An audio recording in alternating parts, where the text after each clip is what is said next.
Selamat malam pemirsa, senang sekali saya Zakia Arfan dapat kembali menjumpai Anda dalam program Top News. Kami akan menghadirkan berbagai informasi terkini untuk menemani malam hari Anda. Dan berikut adalah informasi utama dalam Top News malam ini. Pemirsa, mantan Kabak Bin Ops Dit Narkoba Polda Sumatera Utara AKBP Ahirudin menjalani sidang etik secara tertutup di Gedung Propam Polda Sumatera Utara selama 5 jam.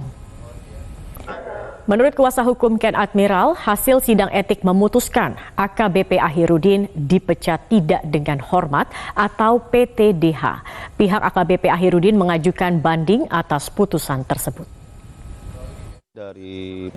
Ke informasi lain pemirsa, pihak keluarga Aisyah Dewi Sinta Hasibuan, korban meninggal dunia akibat terjatuh dari lift di Bandara Kuala Namu, Sumatera Utara, bertemu dengan pengacara senior Hotman Paris Hutapea untuk mengadukan kasus kematian tak wajar yang menimpa anggota keluarganya dan meminta bantuan hukum.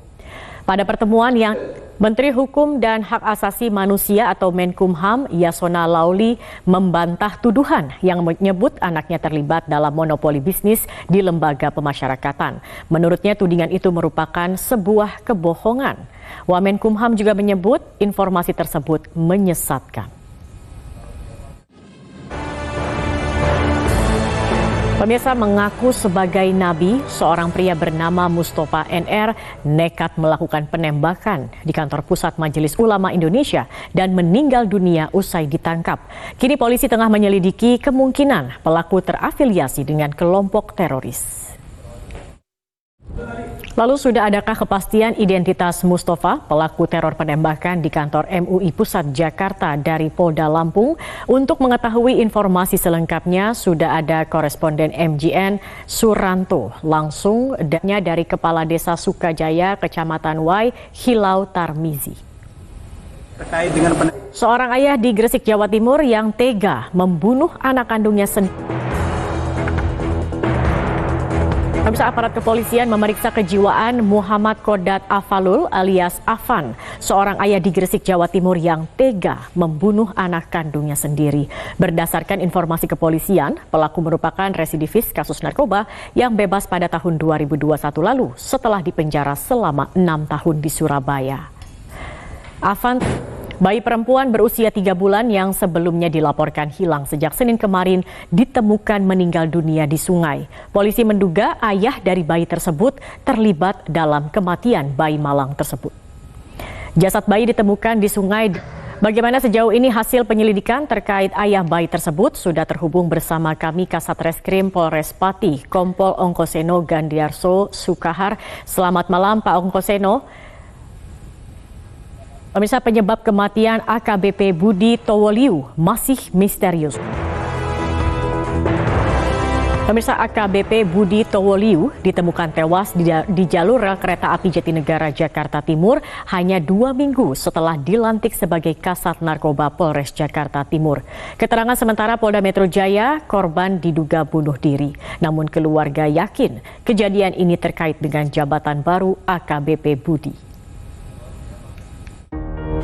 Sementara itu, Ketua Harian Kompolnas Beni Mamoto memastikan kematian AKBP Budi Towoliu di jalur rel kereta api di wilayah Jatinegara, Jakarta Timur bukan karena pembunuhan. Kesimpulan itu didapat setelah dilakukan investigasi saintifik atau Scientific Crime Investigation. Pihak keluarga AKBP Budi Alfred Towoliu meminta aparat kepolisian profesional dalam mengusut meninggalnya AKBP Budi. Hingga kini pihak keluarga tetap menolak dugaan polisi yang menyebut AKBP Budi meninggal karena bunuh diri. Pihak keluarga Kasat Narkoba, informasi terkini lainnya akan kami hadirkan usai kita ikuti Headline News pukul 21 waktu Indonesia Barat. Sesaat lagi tetap bersama kami. Selamat malam pemirsa, malam ini Presiden Joko Widodo mengundang 6 ketua umum partai politik di Istana Merdeka Jakarta. Pertemuan yang dibalut dalam acara halal bihalal usai Idul Fitri diduga juga membahas dinamika politik 2024. Pasukan Armada Laut Filipina melakukan patroli di Laut Cina Selatan sepanjang 1.670 km. Patroli ini buntut dari meningkatkan patroli laut menghadapi ambisi Tiongkok di Laut Cina Selatan. Demikianlah headline news untuk saat ini pemirsa. Headline news berikutnya dapat Anda saksikan 1 jam mendatang. Tetap bersama kami program Top News. Kami lanjutkan kembali. Pemirsa, peristiwa horor di lift Bandara Kuala Namu memakan korban. Seorang wanita terjerembab dan tewas. Tragisnya jenazah korban baru ditemukan 3 hari kemudian. Ombudsman menilai ada kelalaian pengelola bandara. Haruskah kasus ini dibawa ke ranah pidana? Inilah ke informasi lain pemirsa, Ketua Umum Partai Gerindra Prabowo Subianto menyambangi rumah mantan Wakil Presiden Republik Indonesia Yusuf Kala pada Selasa sore. Prabowo menemui Yusuf Kala sebelum memenuhi undangan Presiden Jokowi untuk datang ke istana.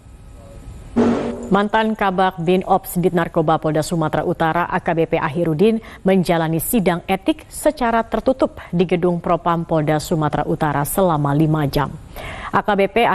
Menurut kuasa hukum Ket Admiral, hasil sidang etik memutuskan AKBP Ahirudin dipecat tidak dengan hormat atau PTDH.